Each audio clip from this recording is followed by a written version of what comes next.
A Swift Kick in the Ass, episode 83. All big changes start with a swift kick in the ass. Join the journey of lifelong friends, John Curren and Tom Stewart, as they make conventional thought bend over and take a boot to the keister. Warning, listeners may notice a force equal to or greater than needed to get your ass moving. A swift kick in the ass, living life on your terms. Welcome, I'm Tom Stewart, and I'm joined with my lifelong childhood friend, John Curren. And today we're talking about working with what you have. And this all stems from a meme that John posted on our Facebook page. John, why don't you tell him about this crappy situation that you so pleasantly displayed? Yeah, I mean, not to get graphic or anything, but here I am sitting on the can, and I look, doing my business, and I look over, and I notice that there's just one sheet of toilet paper sitting on the roll. And I was thinking, what the hell am I going to do now? Luckily, I had an extra backup roll right there in the bathroom, so it wasn't really that big of a deal. But I think that this applies to life in a lot of ways. You're in a crappy situation. You got to work with what you got. You got one little sheet of toilet paper and a huge mess to clean up. What do you do in those circumstances? Oh, John, I know what to do because my father told me this when I was a little child. He thought it was funny. My mom didn't think it was so funny, but he showed me the survival guide to if you only had one piece of toilet paper of how you wipe your butt. So what he proceeded to do is he poked his fingers through the one sheet of toilet paper, and where every finger was, he took out a little circle of toilet paper. And then he said, you wipe your, it fit kind of almost like a glove over your four fingers there. He said, you wipe your butt, and then you use the little pieces of toilet paper to clean out from underneath your fingernails. Now, as a little kid, I thought that was hilarious. My mom didn't think so. And as I look back now, it's pretty stupid. But when you brought that up, I thought of that joke that my father told me. You sure it was a joke, Tom? Yeah, I don't know. Maybe he was being serious, but... it's like, wash your hands later. It was kind of like the kid that we played a trick on in high school with the giving him the Mexican water. Oh, yes. That was good times. And guy comes running in, about 2 days after he had this big bottle of Mexican water that we gave him because we drank his purified water. Right. Because in each of the hotel rooms, they would supply you with bottled water so you didn't get sick. Well, me and John, being the ass knuckleheads that we were, we drank his water, and we thought it would be funny to spike his with the Mexican water, which he was a jerk, so we thought that we were justified. Yeah, we thought we were justified. Kind of regret it a little bit, maybe. Not at all, because it's given us great stories. Yeah, but anyhow, we were in the room, and all of a sudden there's a pounding on the door, and Tom answered the door, and it was the guy. He's like, "Get out of my way!" And it basically, I remember Tom kind of flying away from the door, being pushed away from the door, and he ran right into the bathroom, and he was there for, I don't know, an hour or so, on the toilet. But and you forget that later on that evening we were on a balcony, and I looked down and there was a little Ziploc baggie, and inside it was some poopy drawers. Yeah, well, and I proceeded to toss it on the balcony that was right above us because I heard some guys out there whistling and talking. I threw it, and all of a sudden you did the whistling was just interrupted quickly, and oh, coño, what is that? Yeah. Well, this is really a graphic episode, isn't it? But I just remember the guy before he disposed of his poopy drawers, as he said. He turned the shower. We heard the shower running, and we're like, hey, what happened? And he's like, oh, Montezuma's revenge got me. He says, I didn't want to mess with cleaning up, so I just went into the shower. Turned the shower on myself. It wasn't even worth trying to use toilet paper. So, it's again, I think it applies to working with what you have. And sometimes, even if you have a whole roll of toilet paper, It's just not worth the effort. You got to bring out the guns, the water guns, and, and clean up the situation. I know we're making a lot of jokes around here and kind of potty jokes about it, but I think it really does apply to life. Going back to that moment that started me off on a good financial path. Here I was, 240 grand in debt, and I was feeling depressed about it. In fact, I thought I was going to need to see a doctor to get some type of medication because I just felt I was depressed about the situation. But the more I thought about that situation, the more I thought medicine wasn't going to do anything for me. It was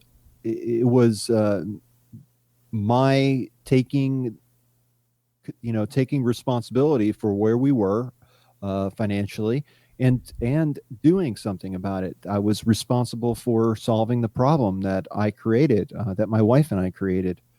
And it was at that moment just acknowledging that, hey, you know what? You're in a crappy situation and you feel bad about it.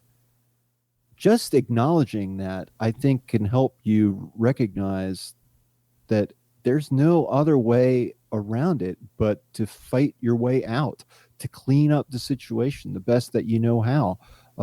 It's not easy. It's not even pleasant really to talk about, especially, I know that when I was deep in debt, most of my friends and family really did not know. They knew that we're having some difficulties, but they did not know the extent of it because we were embarrassed and we felt bad about it. And, regardless of how you feel about a situation, that doesn't change anything for you for the better. It's not until you take responsibility, you own up to the situation, then you use whatever resources you have to help get you out of that situation, whether it's a financial situation or maybe it's a relationship. Maybe you're in a crappy relationship. So sit down with that person and talk to them and try to work things out. Take responsibility, have discussions, work towards something better. And if they're not willing to work with you towards something better, then maybe you need to go at it alone. I'm not the one who's going to make those type of decisions. I know I've made plenty of my own mistakes in the past. I just think this is something good to think about. John, where I work in a Hispanic broadcasting company, and a lot of the guys I work with are from Cuba or, other smaller places like Dominican Republic and places that don't have a lot of resources. And these guys are very, they're like MacGyvers. They grew up in an atmosphere where they didn't have anything. And the stories that they tell me just blow me away with, some of the inventions they came up with or some of the people that they lived next to that would, come up with these contraptions and everything that you wouldn't even think of. But one of my mentors, Ernesto, who was from the Dominican Republic, I used to call him the Dominican MacGyver because he could, he went to places besides being where he was from. He grew up with limited resources, but he would go to countries, in South America, to fix transmitters and to install these antenna systems, and they had limited resources. And sometimes he would be on top of a mountain somewhere. Literally, he'd have like a little boy with a oxygen tank, and Ernesto was kind of a heavy guy, and he'd walk to the top of the mountain, get to the transmitter site, and find out he didn't have what he needed to do. In fact, the reason my old boss had even hired him originally is they were having a discussion, and Ernesto was saying, I'm stuck on this mountaintop, and I needed a certain value resistor, and I didn't have it, and there was no electronic shops, and I'm on top of a mountain. How am I going to finish this? I can't finish this installation of the transmitter. So he decided to shave the resistor itself down till it was the correct value and would actually work. So he just took his pocket knife out and he took this electronic component and started whittling away at it, to get the dielectric at a certain size that it would be the proper resistance for what he needed. And that's what got him that job and got him in that radio station. And luckily, fortunately for me, he became my mentor and taught me broadcasting. But it was guys that have that mentality that come from nothing. Almost like when America first started, and we were fighting one of the most powerful countries in the world, and we survived and claimed our independence. It's having that limited resources, but using them wisely and figuring out how to leverage what you do have. Yeah, that's the Revolutionary War. That's a great example. To whereas here the United States was just starting out, a fledgling country, trying to claim its independence from the Queen of England, who had an amazingly large fighting force, well trained, well equipped, and outnumbered the American forces. I don't know how many to one, but it was a huge difference. And so how did we win? Well, we changed our tactics. We used our understanding of the land to invoke guerrilla warfare, really, to take them by surprise. We had to fight dirty, but when you really want to win, you might not need the rules will change. And Tom and I have discussed this before, and I don't want to go too far off tangent, but you have to think about the rules that are in place, who created them, who did they serve, and if they don't serve you, you may want to consider maybe changing or bending some of those rules. I think that this subject too, working with what you have, again, deals with resources. And so as Tom's former mentor, Ernesto,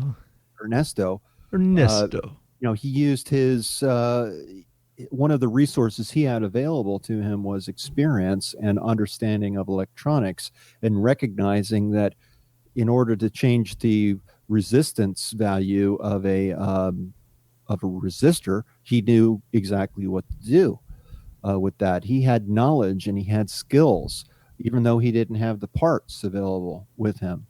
But this is really a question, I think, of have versus have not. And we see this just rampant within our country.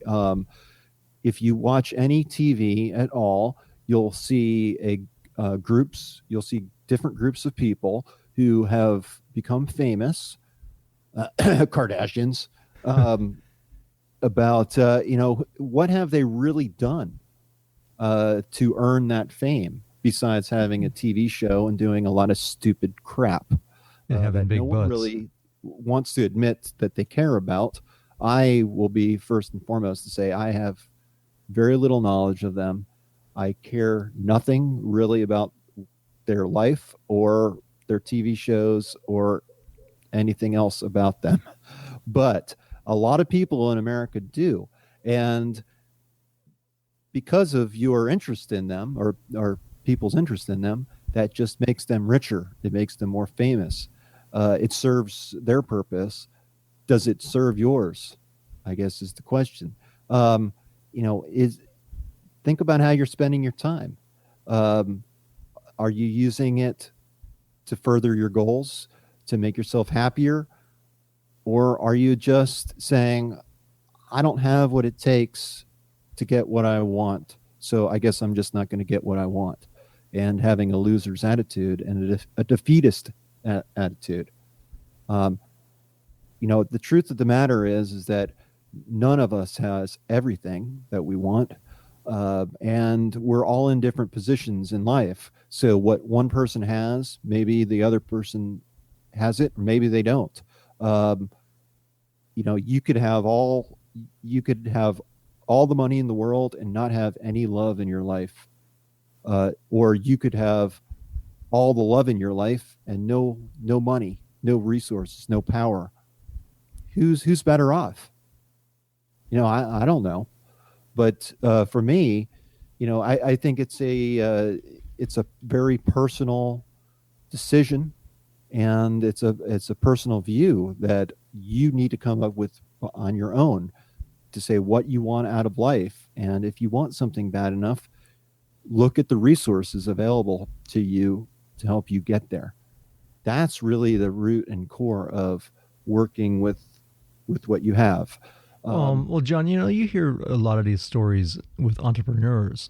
One of the most popular that I can think of is off the top of my head is Richard Branson from Virgin Airlines, and he had started his record label, and he already had a little record label, I think, when he started Virgin Airlines. And from what I understand, is he was going down to the Virgin Islands to see a girl, and for whatever reason, his plane got delayed and he couldn't catch a flight. He was flying standby or something. And he said there was a bunch of like 10 other people that are waiting, to fly standby, and there's not going to be any planes until like the next day.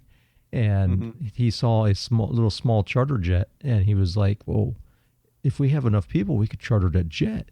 And he made a little sign that said Virgin Airlines. And he went and got those people together and got them to all contribute in. And that was his first official entry into Virgin Airlines. He knew nothing about that business, and he dominated. But he used his ingenuity and the limited resources he had, which was a marker and a piece of cardboard, and started one of the biggest companies in the world. Yeah, it's funny. That reminds me of a story my dad told me when my dad did not finish college. He did not graduate from college, but he did go to a college for, I think, a few semesters. And he said that when he was away at college, he needed to go home, or was planning to go home on break, but he didn't have a car to get home. He didn't have friends who had a car. He didn't have that resource available to him. So we put up a little 3x5 note card up on the bulletin board that said, wherever he was, to Springfield, Illinois, which was where he was going. It will cost you this much money. And what he did is he gathered a list of other students who wanted to come home, wanted to ride home, and collected money in advance from them. And then he bought a cheap car. Little do you know that your father created Uber. Yeah, he bought a cheap car, and like maybe $200 car or something like that, piece of junk car, and drove, bought the car and drove the people home. And then I think, I guess he sold the car later on, and that to me is being resourceful. Back when I was in college, I lived off campus, and I rented a house just in my name only. It was a 3-bedroom house, and it had a huge Florida room in the back. So what I did is I kind of closed off the Florida room. It was already pretty much closed off, but I made it more private, put up curtains, and I lived in the back. And then I rented out the 3 other rooms, and that paid my rent for several years. I had a turnover. Every time I had someone leave, I had to replace them, get another roommate. But I basically was supporting myself. I didn't have enough money to live really in that neighborhood, so I just used my ingenuity. I used my resources. I placed ads, and I got roommates. It was pretty easy, and I basically lived rent free for about 2.5 years. That's thinking your way through the problem. It's somewhat kind of related to the life happens story. When you're trying to meet some goals, life always throws different challenges at you, and you have to think about these challenges in a different way than you've been able to think about them in the past. In my situation, things were happening, whereas I couldn't just throw money at them to solve my problems. I couldn't get a new refrigerator. I couldn't get a new microwave. But I learned, I looked for loopholes. I looked for other ways to get the job done. And in my case, it was basically it was more of a learning experience more than anything. Didn't cost me a lot of money to fix those problems once I had an understanding of what the problem was and learned on my own how to fix it. John, sometimes it can be a blessing in disguise to have limited resources because, as I was talking about before with Ernesto, these guys had to use their ingenuity, but it helped them get through life for everything. Yeah. And this happens in everything. Sometimes if you think of you're building a project at your house and you got to have all the proper tools, then you're going to Home Depot and you're buying like saws and hammers and all these supplies, and you think you got to have the best, the latest and greatest in order to build what you want. And then you see some guy that has like a hammer and he can build exactly what you have using limited resources because he's got so in depth with it, with how he's mastered that hammer because it's the only tool he has. You know what I'm saying? It happens.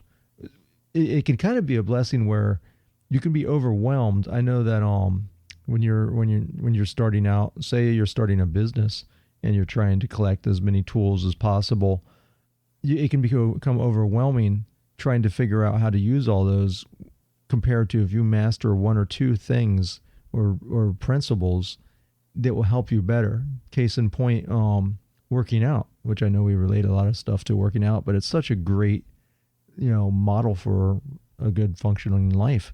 I used to do this where I thought I had to have a bench, weights, a lat pull down machine, a squat rack, and you need all these tools to get in shape. And you spend more time organizing all your weights and your benches and make sure they're clean and setting up your area where you should be spending that time just exercising. And there's so much you can do without any weights or one barbell, or I came home today, and I didn't have time to do a long extended workout. So I just took the barbell and I said, you know what, I'm going to do some presses and I'm going to do some bench press.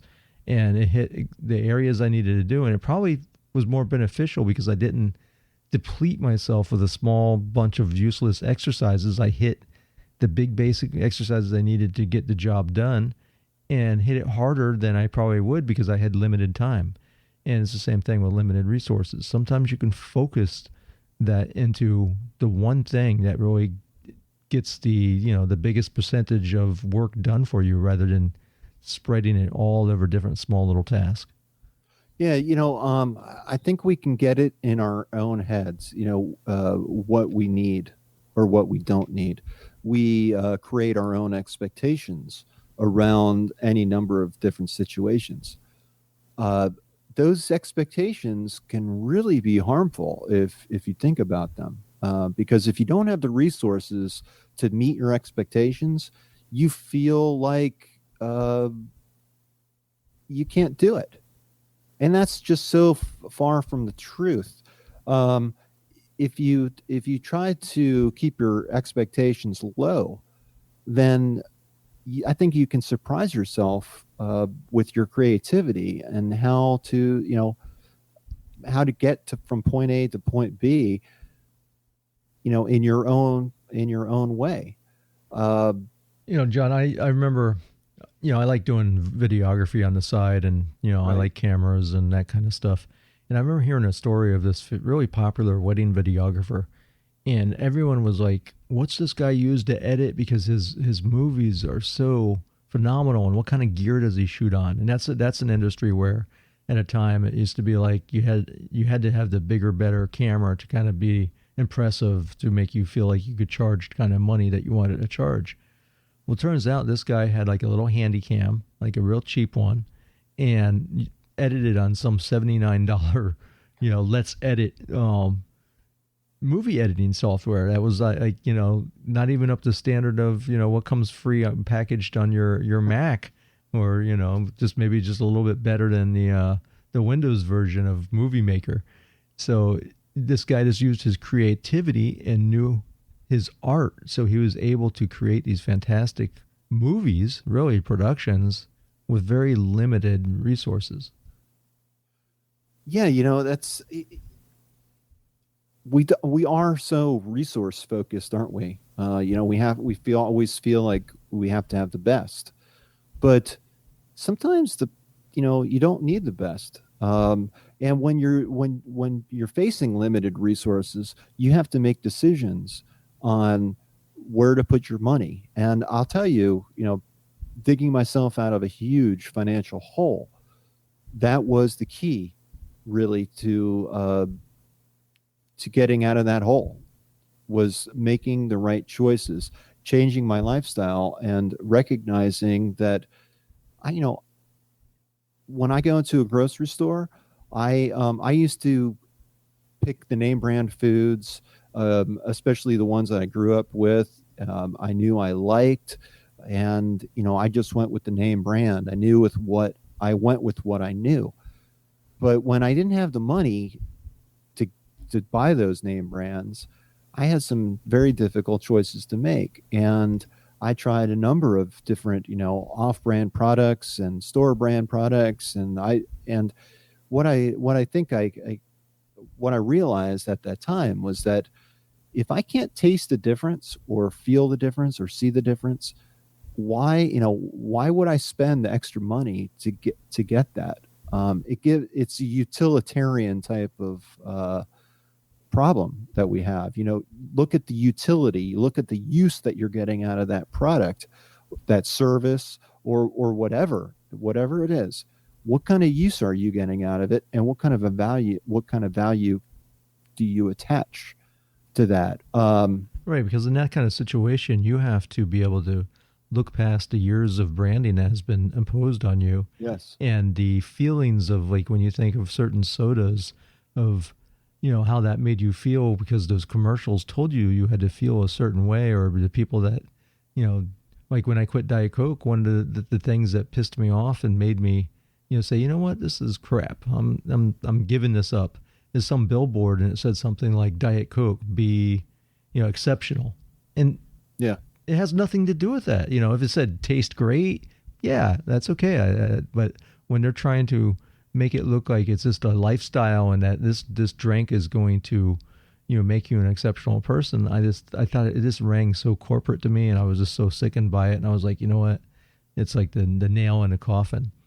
But John, is this also? I think if you target the resources that you do have for maximum impact, and you could think of this when one of the greatest stories, which I couldn't believe you had never truly watched, which you told me a little while ago, was Star Wars. One of our generation's mythos. Oh no, not And this again.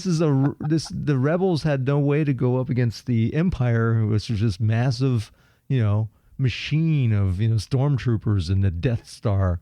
And how did they beat them? They targeted one little small area on the Death Star to blow up, and they sent their ragtag team of rebels in there. Of course, it's the little guy versus the big guy, and everyone loves that kind of story. But it's true. That's leveraging what resources you do have and using them for maximum impact. And John told me a couple months ago, he's like, yeah, I'm going to watch Star Wars with my kids. I never really watched it. And I was like, what? How No, could I you didn't never say really that. watch No, Star you were Wars? there. You were there with me when I saw Star Wars for the first time. I'm just not an avid fan like you are, that knows every line of the movie and every scene, and can apply it to my life. I just I I'm very low on the totem pole when it comes to fans and stuff like that for Star Wars. But I think it was a great movie, and I think it was a great hero's journey. Example of the hero's journey. But yeah, yeah. I was bewildered when you told me you had that's Come on now. I We know you have a lightsaber in your closet still. no, I don't. But my son does, so I can And always play with his. I'm sure the Princess Leia, outfit comes out every now and then. Well, wait a minute, that's another subject. But no, it's we have, going back to the brand issue, and of course Star Wars is a huge brand, but we come to identify with these brands, and they do become a part of us. So, if we're not able to wear a certain label on our clothes, if we can't eat a certain type of food, a certain branding of food, or live in a certain type of house, or drive a certain type of car, it really can affect you at a very personal level, because we identify we you know with the status or the prestige or whatever goes along with that particular brand. Uh, when we have to make changes in our life, to whereas we can't afford that brand anymore. We can't drive that luxury car that we used to drive, or we can't wear the label of clothes that we used to wear. We have to make changes. We have to change the way we eat because of finances, or because of it doesn't have to be because of finances, but it could be on any number of other reasons. When we have to make changes in our life, that hits us at a very personal level, and it can be very humbling.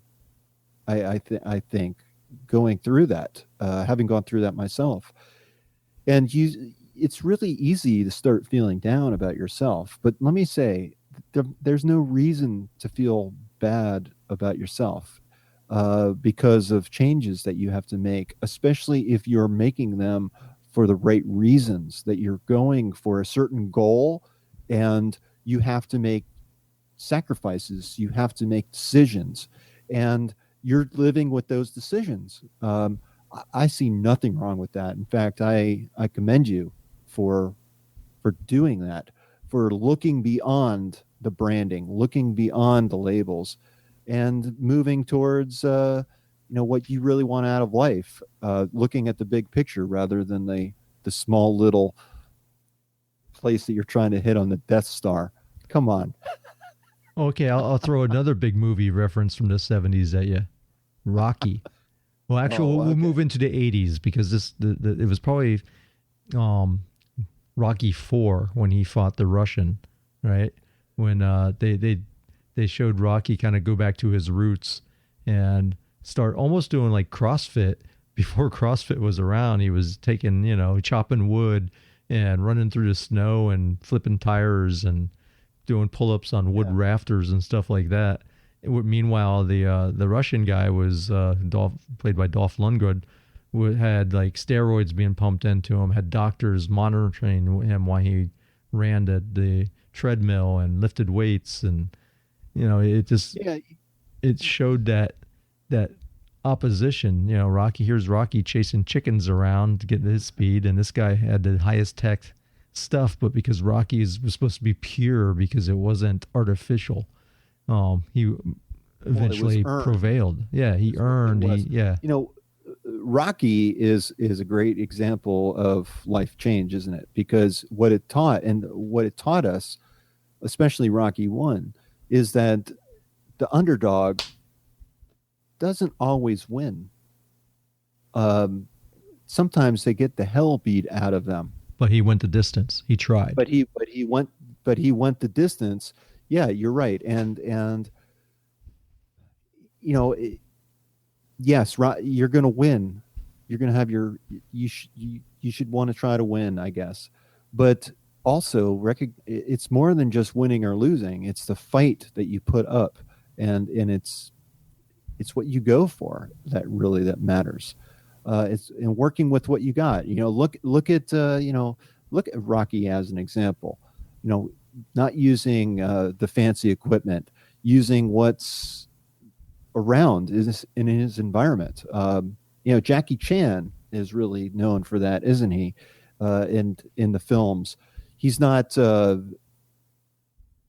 He was one of the first ones. Correct me if I'm wrong. I probably am wrong, but he used props from his environment in his fight scenes. Oh yeah. He would fight with jugs and benches, and if he was cooking dinner, he'd fight with pots and pans. Absolutely. And I think that's the key here. The key point that we're trying to get across is that we all have some type of resources available to us in one way or another. They're not equal. Life, the battles that we have to fight, we all don't share the same tools, but we have to use what we have. there's a story back when I used to work for the Veterans Administration Hospital a long time ago. I remember one of the first meetings I attended. Actually, it was my first day on the job there. I was in this meeting, whereas all the regional directors were coming in, from all these different states, all these various medical centers were gathering for an annual meeting, and I was charged with taking notes. And all morning, I was sitting there listening to these men and women talk about their organization, talk about their hospital, talk about what they're doing. And I tell you, I was starstruck. I was in awe of the power and knowledge of these people. And then we had a break, and going. This brings us full circle back to the bathroom break. I guess I've learned a lot about myself in the bathroom. I bet you have. But we won't go into details there. But so we're taking a bathroom break, and all the guys are lined up at the stall, and I mean lined up against the wall, and I'm thinking, you know what? These guys are just like me. They're talking about their families. They're talking about things that are important to them in life, their hobbies, and it just kind of dawned on me that you know the, these guys in the men's room talking about their careers had been going at it a long, long time. They had been in the business for a long time. They had a lot of experience under their belt. They had time to gather resources, to build their resources, to build their power base, to build their knowledge. Here I was just starting out with a formal education under my belt. I was decades behind them. But at the end, it all balances out. I just had not had that chance to get there at that point. And there's nothing wrong with that. That's just the way life is. And if the world is so competitive, and we're always trying to compete. It seems like compete with our next door neighbor because maybe they got a new car or moving to a new house. They have something better than you do, but you don't have to run that race if you don't choose to go that way. My suggestion is that if you're going to compete with anyone, compete with yourself. Do better than you have done before, and use yourself as a marker or a judgment, something to judge against. If you want to compete, work at bettering yourself. Work with what you have and use what you have at your disposal. And I think you'll see life start to change and to get better, because you won't be trying to compete for things that you don't have and trying to spend your energy trying to get those labels or those brands. You don't really need them. So use what you have at your disposal and make it work for you. Be Rocky, my friend. Chase chickens. I have a quote, John. I always like to throw a quote in, and this is by someone that I doubt anyone of knows.